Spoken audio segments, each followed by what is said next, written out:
আয়াত ৪১ فأخذتهم الصيحة بالحق فجعلناهم غثاء فبعدا للقوم الظالمين অনুবাদ তারপর এক বিরাট আওয়াজ সত্য ন্যায়ের সাথে তাদেরকে পাকড়াও করল, ফলে আমরা তাদেরকে তরঙ্গ তাড়িত আবর্জনার মতো করে দিলাম, কাজেই জালেম সম্প্রদায়ের জন্য রইল ধ্বংস।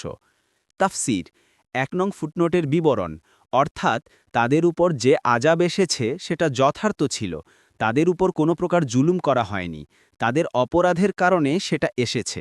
আল্লাহ তাআলা তার বান্দাদের উপর জুলুম করেন না, তারা কুফুরি ও সীমালঙ্ঘনের মাধ্যমে এটার হকদার হয়েছিল। সম্ভবত বিরাট আওয়াজের সাথে প্রচণ্ড ঠান্ডা ঝড়ো বাতাসও তাদের পেয়ে বসেছিল। যেমন অন্য আয়াতে এসেছে, এটা তার রবের নির্দেশে সমস্ত কিছুকে ধ্বংস করে দিবে। অতঃপর তাদের পরিণাম এই হল যে তাদের বসতিগুলো ছাড়া আর কিছুই দেখা গেল না। সূরা আল আহকাফ ২৫ নং আয়াত।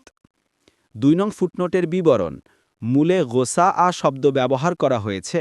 এর মানে হয় বন্যার তোড়ে ভেসে আসা ময়লা আবর্জনা, যা পরবর্তী পর্যায়ে কিনারায় আটকে পড়ে পচে যেতে থাকে।